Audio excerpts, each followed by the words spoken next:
Hey y'all, it's Ayana Sunshine, and welcome back to the Everything Rose podcast, where we talk about growing right from where we are. Today we have a very special individual, Mr. LeVar Jones, here with us today. I met Mr. LeVar plenty years ago, where he was interviewing for the Boys and Girls Club, and today I have the wonderful opportunity to interview him again, not in my 12 or 13-year-old body, but now in my 24-year-old body, after he has been a vital person in growing me into who I am and being the speaker that I am through competitions and just throwing me out there to talk to people. So today we have LeVar Jones. Woo! Hello. What's up, peoples? And to the immaculate poet, professional, creator, entrepreneur, the diva queen herself. Glad to be with you this evening or morning. Yeah, or whenever y'all get to see it. Thank you so much, Mr. Right. LeVar. And what I want to talk about first is how I realized after a while, like when I've come to meet you, I've been away to college and then come back. And of course, we haven't had many interactions. But one thing I've realized is that when I've come back into your energy is very settled in. So my question to you is, how does it feel to be you right now? Ooh. How does it feel to be me? Listen, I will, God willing, in a couple of weeks, I will be 42. No, I don't look at that. No. I have learned that life is going to do what it does. Our response to it is what determines the answer to your question. Like, for me to understand that whatever circumstances, situations, issues, incidents, tragedies, triumphs, trauma that has happened in my life, it is my response ultimately that's going to determine the energy that I bring. And I've learned I got to bring the energy that I want. So I very much want peace and very much need peace in my life based on the things that are going on. So I got to walk in that myself. And so I try my best to live in harmony. Like, and I think we don't really think about what that means in terms of being, harmoniously connected to all of the things and people and places that are around us, whether it's with nature, whether it's with God, whether it's with people, whether it's with your purpose, whether it's with you. Like, can you be at peace with you? Not the you that other people see, but the you that you are. And so I've come into that. And it feels good. It feels good. So I'm going to just walk in that peace and not try my best not to let what I call the nouns, people, places, and things, piss me off and take my peace away. Exactly. And that's something that I've definitely been going through, becoming an adult and realizing that I have to be responsible for myself. And being responsible for myself, not just in the space of, I have to pay my bills, but being responsible for how I show up, being responsible for my reactions to things, or better said, my response to things, because we don't want to react, we want to respond to things. And thinking about just our energy overall, weight loss, that's a really big thing, and being accountable for that and seeing how you see yourself and say, I want to lose this weight, but actually going into the gym and doing what you need to do, or handling business in relationships. That could be family relationships and those types of things as well. So the next question I want to ask, when did you first realize, and this could be even when you ignored it, because now being over that threshold of 40, when was the first time that you realized you had to be responsible for yourself?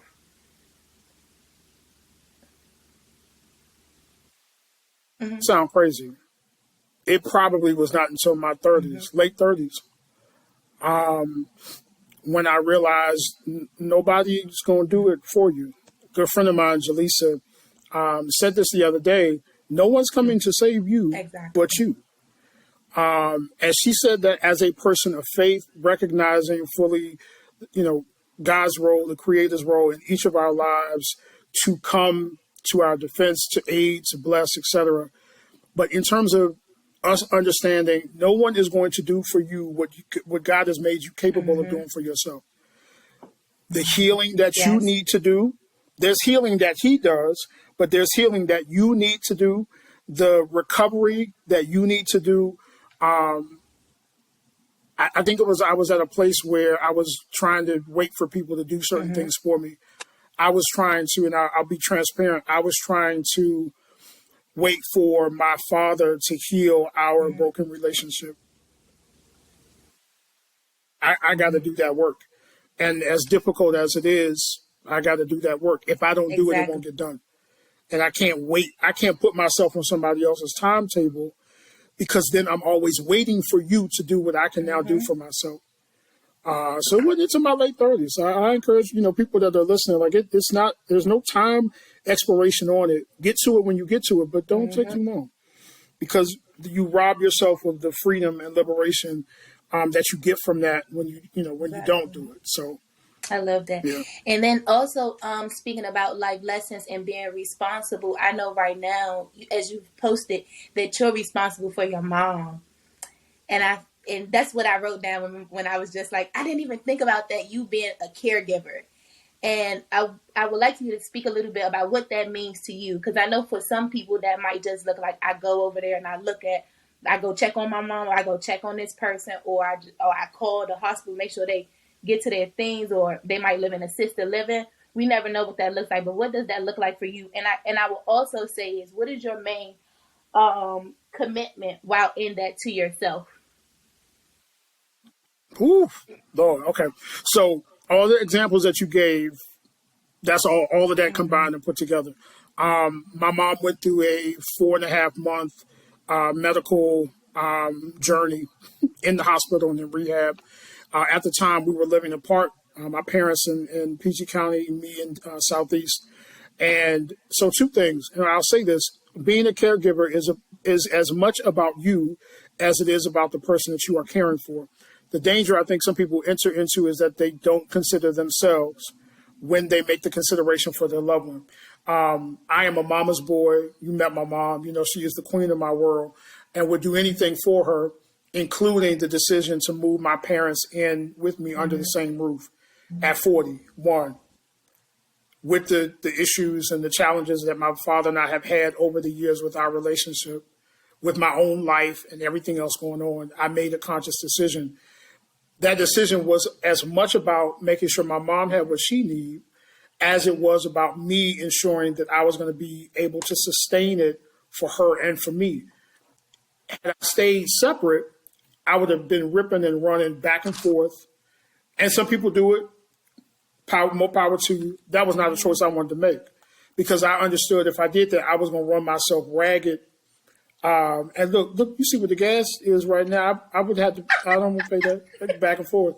That's just that's just the reality, right? Like, we have to take those things into consideration. There's a scripture in the Bible that says, "Count the cost." Like, and sometimes we don't do that.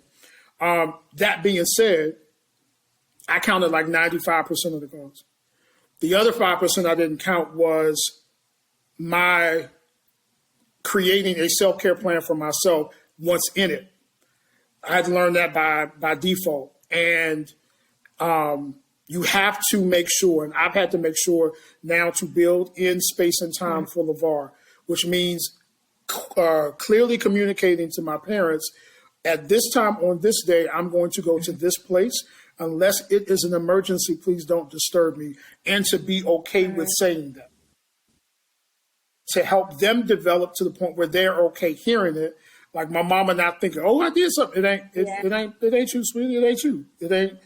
This is what I need to do for myself. Also, I'm back in school, so I can finish this undergrad. So I'm adding that to the space too. So it's just like, look, I'm going to go into the room. Nobody did anything. I just need to go into the room. I'm an introvert.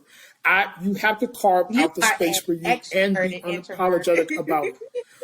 I am very much an extrovert introvert. I can turn that switch on, but you know me well enough to know, like, when that people meter run out, I need to be somewhere in the room, locked in the door, unless the beast's gonna come out and get y'all.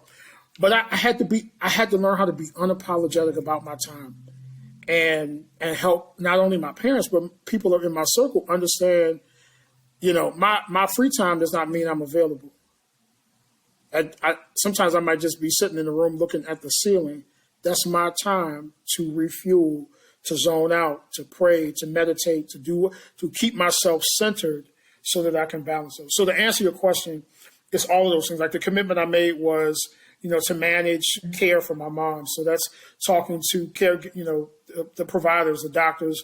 She just came home from the hospital, managing the in-home care team that now comes in, for the next few weeks, managing appointment schedules, managing transportation, and now I came into this to caregive for my mom, who ended up back on dialysis. And then my father also ended up on dialysis, and his health took a turn. So now it's managing things for both of them. I was like, all right, God, that was a curveball. You threw that in there.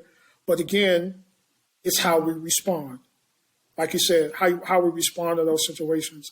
And, there's some good days and there's some strange days, but all of it somehow works out. Got me on my nugget. So through all that, what I hear is surrender. Like you kind of just surrendered to the process and surrendered to the lessons that life was giving you. And I know that you've made a couple transitions within your career. Not too many, but one of the first ones that I wanted to talk about is Galilee Baptist Church. So that sounds like that was very, very early in your career of youth development, but not just youth development, but faith-based work. So can you talk to us a little bit about that? Yeah, it was, so I graduated high school, and at that time knew, I was in a path for ministry. That was what I felt was the path. So I did what little Black Baptist preacher boys do. They go to Virginia Union University because that's the gold standard for preachers within the Black community. So I went. I was not ready for that experience.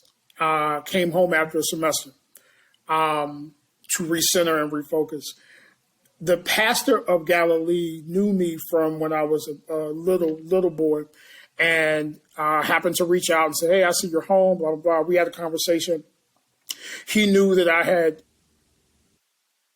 love the way that you put that, surrendered at that time, at least, to a call to ministry, and gave me opportunity to come and serve. This is truly where I really got a chance to get my feet wet and to grow and learn,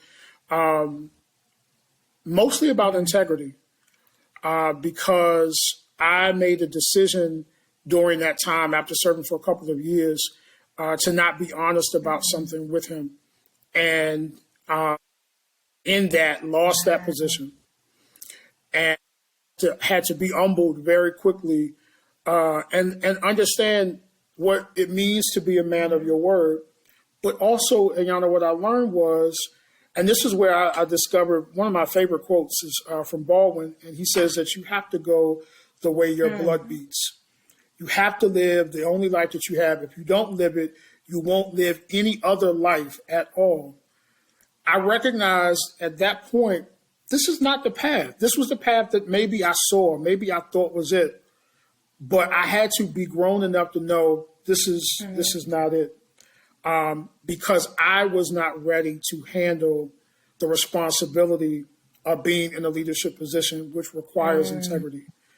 And so I had to really check me. I had to go back and really look at myself, and I can't be out here trying to encourage young people to do ABC, and then I in turn am not walking in that same spirit. But I owe a lot to Pastor McGriff at Galilee. I owe a lot to my time there, because I learned a lot in terms of the work, like what it took to do the work, to invest in young people. And those lessons have stayed with me. It was the first time I got, was in a paid position. Well, no, it's probably the second time but that was the largest scale I had at that time to do ministry work. And through that position, had other opportunities to travel and other things like that. And so that sort of fall from grace, you would was be real. amazed to see what word I just wrote down. Go ahead. It hurt, and it was uncomfortable. And, to be honest, this is the very first time I've ever sort of publicly talked about that, having to watch somebody else come into the space that you think you're supposed to be in, and just all the things that came with it. I learned a lot about God, but I also learned a lot about myself in that space, and that I am not called to fit in certain spaces. Now, it would be a couple years later until I stepped into the fullness of that. and understood my assignment is not within the church, but it's of the kingdom. I guess we will call it kingdom work. But I am not called to serve in the four walls. I grew up in the church. Church people crazy. We crazy. They just that's a different thing, and that's not coming against. Listen, and it's not coming against the church, but the space that takes up is just not the space I'm called to be in. And whenever you are a round peg trying to force yourself into a square hole, it's not going to work. And so I had to really come to grips with the wake up call, the challenge to myself to be better, and then be comfortable and assured in what my passion and purpose is. And thank you for that. And I didn't even know. I found that on your Facebook in the jobs that you work. But I wanted to ask. The word that I wrote down was grace. That was exactly the word that I wrote down. And I wanted to know at what point in all of the friction, it doesn't have to be just that situation, because me learning and growing, I understand that friction comes often in many different spaces. So I want to know, what was it like, or what was that process like to understand that you have to give yourself grace? Like it's a necessity. Yeah. It's funny. I guess I'm a late bloomer, because that was another lesson learned, within the last couple of years of my life, where, I think we always heard it said, we are sometimes our own worst critic, and I walked in that for sure. And not until I was in a position where I again recognized my response to this life is what's going to determine the type of energy, the type of life, the type of mood that I bring and that I walk and live in. And, I think COVID taught us a lot of that. But I think really, again, over the last couple of years, as the dynamic in my family has changed, I have just come to understand patience and grace has to be given. But we can't give it to other people genuinely and fully without giving it to ourselves first. Love your neighbor as yourself. And that's all that grace is love. It's self-love. It's love without rules. It's love without requirements or prerequisites. It's love. And you have to give that to yourself. Today, I set out to do A, B, C. I did A and B. All right, I'm not going to beat myself over the head that I didn't get to C. I'm going to get to C tomorrow. But I'm going to put C at the top of the list. So now we're working on C, D, E. And you know what? Tomorrow when tomorrow gets here, I got through C, D, E. And so the next day I can move on. Unless we give grace to ourselves to move in the energy that we have today, that's all you have is the energy and space you have today. You can't do tomorrow today. That doesn't work. You can't do yesterday today. All you have is today. And truthfully, all you have is right now. You have a moment. Life is filled with moments. And I've learned that. I've learned to slow down and see the moments. The problem with a lot of us is that we just chill out, vibe, breathe, selah, pray, whatever it is that however you connect with that, slow down and live in this present moment. In this moment, I have the ability to do these three things. So I'm going to do these three things. I can't get to the other two. That's cool. If I give myself that type of grace, I then in turn can extend it to other people. And again, as I talk about, being in a space now where I'm taking care of my parents and our dynamic is changing, their personal dynamics are changing, health, mental, emotional, all of those things, I can only live within the moment of now. And if I do that for me, then I can do that for them. So if something happens because their dynamic is changing, I'll have to flip off and in this moment, this is what you need, and this is what I can do. And I'm going to function in that space. I can't do nothing else but stay in that, in that space. And they say the present is the best time. Like now is the best time. And I've been pushing this book. It's this book that I read maybe about 2 weeks ago. It's called The Power of Now. And that's the best. That's the best thing. I'm sending you the link. That's the best book I've ever read in my life, because it really talks about how we don't even have to have a past You don't even have to have a past, because what happened in the past, you won't see it again. It might come up in conversation, but you'll never experience the past Right. again. You're always here. You're always present. Yeah. And John, that's so powerful, because if you think about how many times people have chosen to try and relive it, and They that's where call it your trauma comes pain in. body in the book. They literally call it your pain body. I talked about it in my podcast I did Wednesday.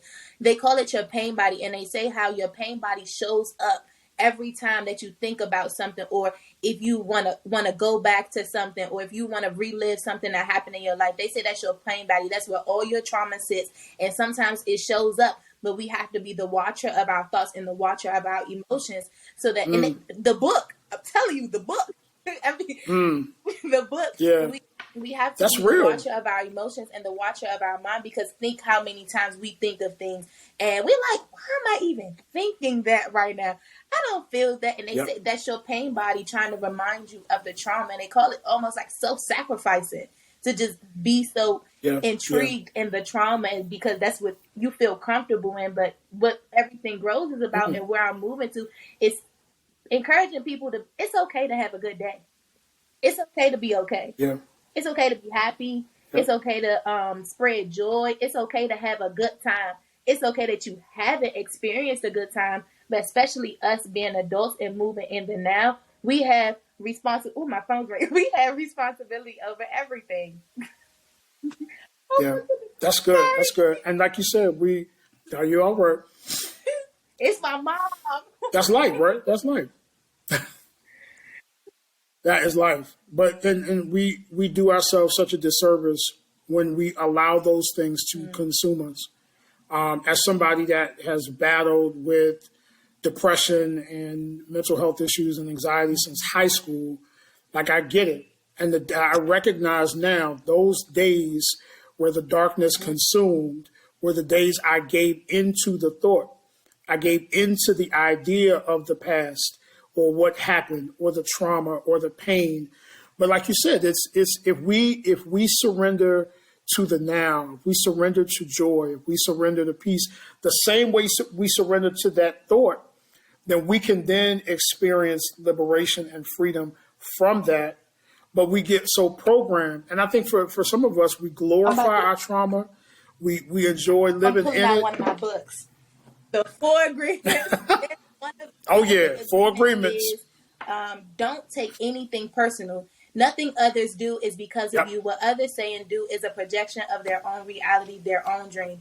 When you are immune to the opinions and actions of others, you won't be the victim of needless suffering. They talk about this book. Yeah. Get it. I'm gonna break it down. Yeah. That is a classic. You get 4 Agreements. It is a classic. I've read it several times, and it's so true. Like we take on so much that we're not supposed to take on, and even from a physical standpoint, our bodies, our minds were not designed to withstand that type of pressure that comes, and so then we're sick. And we're taking medicine and all of these other things, and we're not physically well because we keep being consumed with all of that stuff that we were not designed, to withstand physically, mentally, spiritually, emotionally. That's not how we were made. And so, yes, like we have to surrender to joy. Don't surrender to the negative thoughts. Surrender to joy. Surrender to peace. Surrender to hope. That's the space I've tried to live in, and I've gotten better with it. There are days where, maybe the thoughts stick around a little bit longer than it should. But my goal every day now is to work towards a space where I'm not being consumed by those things, not being consumed by, self-afflicting thoughts, and not being consumed with past that I can't change. It happened. But again, to your point, what is my response? And responses are not just one time. I have to respond every time that thought pops up. I got to respond to it. How will I choose to respond to it? Will I respond by remembering it, or will I respond by being better because of it, moving beyond it, using it to propel me and push me into a better space? Exactly. And we're talking a lot about love, and being expressions of love and being expressions of joy. And just to lighten up the conversation a little bit, we know that you love to dance and sing and are a man of the arts. Talk to us about that because you have a history. Listen, I tell people all the time, I am a product of an arts education and arts exposure. As a kid, you were not going to find me on the football field, in the basketball, and you weren't going to find me in none of them places. That's not my gift, not at all. But I was exposed to the arts. I mean, everything from, and most kids that grew up in a Black Baptist church got exposed to it because you would stand there front doing Easter plays and Christmas plays and homecoming and pastor's anniversary. So I was young, thrust into spaces where I was speaking. But it really took off my third grade year. Shadon Moses, Jacqueline Austin Anderson now were my teachers, and we were preparing for our MLK program. And they said, you know what? You're going to do excerpts of MLK's I Have a Dream speech. Oh, okay, cool. Now, y'all can't tell from watching this how Ayana knows, how tall I am. How tall I am. But I was a little bit shorter at that time. And so there was a podium and a little two-step stool. And something she said to me, Miss Anderson said to me, that has stayed with me for my entire life. She said, you step up there and when you wait until you have the command of the audience and then you start the speech. You can ask Linda Risby Jones, my sainted mother, who would never lie, even for her baby. I stood there for almost 2 minutes until everybody was quiet, until everybody stopped talking, until everybody's energy and eyes were focused on me. That little brown boy standing on this 2 steps behind the podium. What that and going through 9 years of dance training, professional dance training. People say, oh, you dance? Big boy was light on his feet. He could move. Acting training at Suitland High School, being exposed to vocal music and traveling to other parts of the world. All of those things gave me 2 things, discipline and appreciation. It taught me that if I followed this path, I'll get to this place. But it also let me know I can appreciate who I am. I was the only big boy on the dance floor, and they couldn't wrap their minds around how he was moving the way he was moving.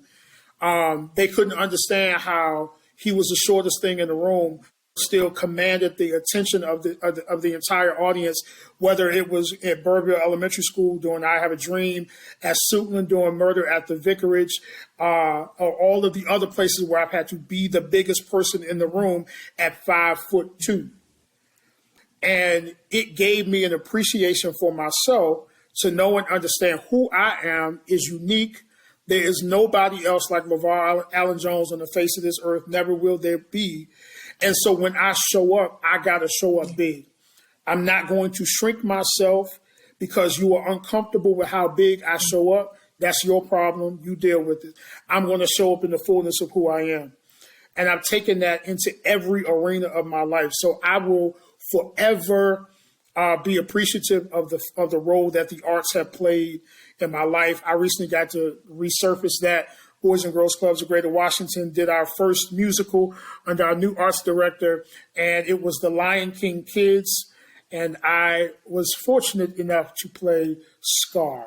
I did not know that. Had a blast. Yeah. Unfortunately, we had 2 shows. We only got through 1, and we unfortunately had a COVID incident which shut down the second showing. But I had a ball. I think they did. Yeah, but I mean, like even, being able to share, and even I think back to moments in sharing with you with your poetry and watching you grow in that gift, it has been one of the joys of my life to not only be a product of the arts, but to be able to share art spaces, with the young people that I work with. And, like we made art a part of what we did, whether it was supporting you, hosting poetry slams, going to see Shakespeare at the Kennedy Center. I don't know how in the world I got 10 little black children from Southeast to go see 3-hour Hamlet at the Kennedy Center, but they went. We made the arts a part of the experience because I believe in the power of the arts. Again, it gave me discipline and appreciation. And I think if our young people get that, that goes a long way. outside of the performance spaces that impacts your academic spaces. It impacts your emotional well-being. It impacts who you see yourself as. And again, I can say that not, just as a leader of it, but as a participant.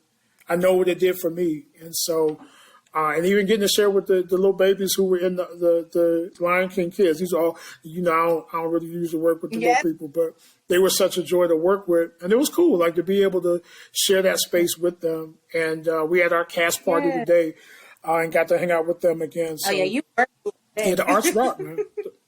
Yeah, the arts rocks. Like, everybody should be exposed to it. It's not just for artistic people, but the arts. And we saw that in the pandemic. We saw that in the Trump era, how the arts became tools to really maintain people's sanity. The arts can speak to, I think it was, I'm going to misquote it, one of, and I'm forgetting her name now, but one of our great Black artists, I think her quote was, the arts speak to the times. And Nina Simone, I think it was, it speaks to the times, and it has the power to sometimes say what you can't say or don't know how to say or don't know what to say, to be in a space where a poet or an actor or a dancer can say it with their voice or their body or their words. And it's revolutionary. I will always be a fan and a supporter of the arts for sure. Yes. And speaking a little bit about the Boys and Girls Club, we can't get off of here without speaking about it. And we talked a little bit about your faith-based career. And at first, Mr. LeVar was our teen director. And again, talking about him being loud. When he came to interview, I'll tell you all, he had on orange chucks and a picnic table shirt with green and orange and blue and all these other colors. But he turned out to be one of my favorite people. So just talking about a little bit about your transition from being within the teen center and then going to your faith-based career, but then now being at headquarters, which that's what I always wanted you to be. But yes. You did. Ayana is the boss. She's always been the boss because she was one of three. Was it three of y'all or two? I think it was three. I think they made it odd. Yeah. There were three teens who were on one of the interview panels for me to become teen director at the FBR Nation Club. And Ayana she was the only one that stuck through the entire time I was there until she graduated. So she's always been the boss. I absolutely I was looking through pictures today, and I was sharing with Ayana, today is the birthday of one of our alum who was tragically killed this past year. And so I've been looking through our Flickr. And Ayana I take pictures of everything. By the time I left, after 7 years, there was a Flickr account with over 40,000 pictures we were always from all of our experiences. Always doing something, always engaged, always on the move, traveling New York, Birmingham, California, Chicago, my first time being Atlanta. on the plane was with you all when we went to Anaheim. Yeah, and I love those moments. Yep, for Keystone. I love those moments, being able to give first. And so I absolutely loved, the time we spent. After 7 years, though, I felt in a sense I had hit a ceiling, a personal one, and wanted something more and something different. And an internal opportunity just wasn't there at the moment. And so an opportunity was presented at the church I had connected with and was fellowshipping with. Oddly enough, I initially said, when I got to this church, listen, I ain't coming here to do nothing. I'm coming to just be alone. I want y'all to leave me alone. But God has a sense of humor. And so the guy who was serving as the youth director was leaving to go to seminary, and the opportunity opened, and we took it, and for little under 2 years, we did the same work. What I've learned, Ayana, over the years, there is no difference from youth ministry and youth work, at least for me. The same approaches, the same talks, the same programs, the same activities, the same engagement has existed in both of those spaces. And I've served as, youth pastor at, it started at didn't even start at Galilee. It started at a smaller church, Gospel Missionary Baptist, and then it went to Galilee, and then it was New Macedonia. Churches in Baltimore, and ended up in New Macedonia, and the New Mass, in case somebody was watching. they're real particular. But in all of those spaces, and then there's boys and girls clubs and big brothers and big sisters and other community youth work, there's no difference, because for me, it comes back to that same thing we're talking about with Grace. It's the love that I wanted to show to you all. It's the love I put in the work that we did and the experiences that we created, and the pathways that we put you all on. It was the same thing. And so sometimes you make a decision and it's seasonal, even though you don't realize it. It's only for a season. And I felt that was the case because I was not experiencing the fulfillment that I thought I would when I took that opportunity. And I tell anybody that's watching, it's important how you leave a thing, because you never know in life how God or life will bring you back to a thing. And so I left Boys and Girls Clubs in good standing. I left in a good way. I didn't leave it raggedy. I tried to leave it better than I found it. And an opportunity presented itself. And because I honestly believe because I left well, I was able to come back well. And now, sort of on the other side, I've been in youth work for, it'll be 25 years this coming fall. On this side of it, yeah, and I really do feel old now, because all my children are graduating. Y'all got, degrees, y'all got families and jobs, y'all got podcasts and followers, you're influencing, y'all got businesses, and so on the other side of that, part of what my heart was is, all right, I'm not going to do another round of direct service. That's how my patience is running thin as I get older. And so y'all got all of that. I don't really have as much 14, of that. 15. Yeah. Yeah, I remember. And Yana was like, she was the boss. I'm telling y'all, she was the boss in the club. Like, and she carried, herself and things that way. So my heart really was, how do I position myself to help those who are doing that frontline work? And so this opportunity, I was able to come back to Boys and Girls Clubs as the director of TEEN Programming Advocacy. And so in this role, I get to set strategy and really, create vision for how we serve teens across the organization, and not just in our one club, and to coach and to help to develop the staff that's doing that frontline work, to make sure that they have the resources that they need, that they have the support that they need. And so it's a cool place to be in, and Miss Teresa Green, who is like a mother to many of us. She was the director of teen services for Boys and Girls Clubs of Greater Washington for many years. We talk often. She was with us, this past week for our Youth of the Year trip. Asha regionals on our way to nationals. But, just sharing with her how appreciative I am of the opportunity now, to space. So, yes. Yeah, full circle. And that's how life goes. It comes full circle. But it comes full circle in a good way if you treat it right.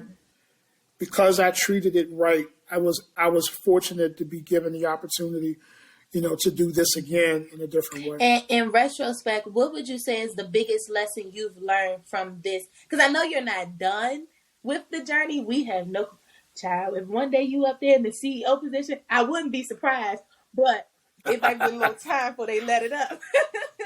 But I'll just say, just like looking down in retrospect, what would you say is your biggest lesson learned from this? And I feel like you're clear now.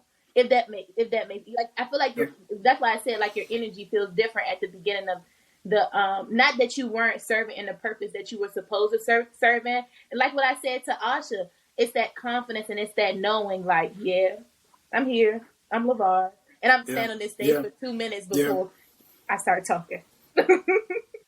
Yeah, and it does. It breeds peace and confidence when you're in the space you're supposed to be in. And I truly believe in this season, this moment, I'm where I'm supposed to be. I feel like there's so many lessons I've learned. I think, one that comes to mind for sure is to trust. Say this. I don't to trust the moment. I don't want to say process. To trust the moment. I think that we try to control a lot of things that happen in our lives, And sometimes you use a very powerful word earlier. You use the word surrender. If you surrender to the moment, relax. I made a post the other day. I've been trying to do these words of the day. It's sort of sporadic. I got to get more disciplined like you with your podcast. But my word for the day the other day was relax. I was in a barber chair and felt that I was just. You can see it. Relax is on my board. Is that bold? I wish I had it with you could see. Yeah. But sorry. But I was sitting in the barber chair and realized like randomly that I was just like this. I was like, what in the? Yo, I felt like I deflated, like I lost about 12 pounds when I deflated and just relaxed and exhaled. And it dawned on me how much we try to just, we're locked up and we're focused and our brains are going and our minds are going. Chill out.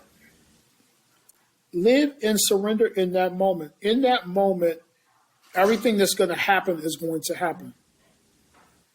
Nothing else is going to happen but what's supposed to happen in that moment.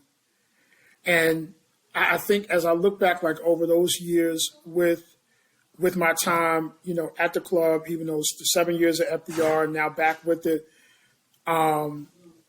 surrendered the moment. And I think back to the magic that we created at FBR, which was the club where me and Ayana were. The beautiful moments that happened because we surrendered to family. We surrendered to joy. We surrendered to supporting one another. We allowed that space to just be free. And when you do that, I think it's a beautiful, beautiful illustration of when you do that with life. Just let things exist and fall into the places, and they will. And it's a beautiful thing, and you can smile more, and you're free of the tension. And again, like I said, you may not get to all of the things on the list. God willing, you see tomorrow, you can do it tomorrow. But just appreciate what you were able to do in that space today. And I appreciate looking back what we were able to accomplish in those 7 years. I think about today was the first graduation of this season that I was able to go to because I got sick with COVID and a whole bunch of crazy stuff. So I missed out on some of the babies' graduations, but I went today, and it was so funny. And I told Ayana, because the young man that graduated today, she was actually at his 8th grade graduation.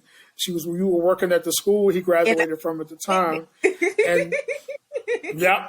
Right, that was her school, and so I got to go back and find the picture. But it was so cool to be able to see and appreciate, that moment, and to know that moment came because of the seeds that were sown in those moments before. We talk about not living in the past, but here is where what you've done in the past comes to be a good thing. Where you see the fruit, you see the product of what you did in the past, and I just appreciate those moments. I smiled, cried all day today, watching him go, because then again, and understand what it took to get to that space. So, and just ending that off, my grandma always say, "Yet tomorrow is another day." Like she always said that. She always goes, "Yet tomorrow's another day." And again, about being in the present, doing what you can today. And if you are fortunate enough, and I pray we all are for many, many more years, to get to tomorrow and be able to try all over again, because you can try all over. Yeah. So, that's my right. last question is to ask you, where can we see you growing from here? Whew. So I'll start that first with personally. I expect to become a better lover of myself. I've done a crappy job. I've done a terrible job over the years of loving myself first. So I expect to become a better lover of myself and to be absolutely unapologetic about it. Same. And not to feel, obliged to explain it to anybody.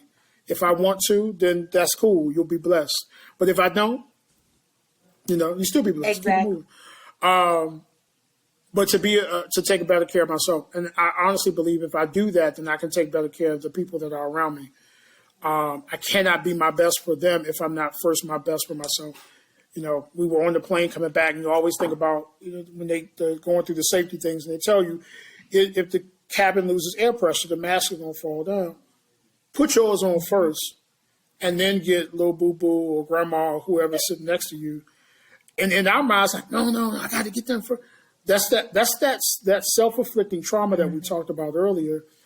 That we're so I'm the savior syndrome. I got to get them. No, how you gonna help start wheezing and fall out, and then both of y'all fell out in the plane dead because neither one of y'all got oxygen because you didn't take care of yourself first.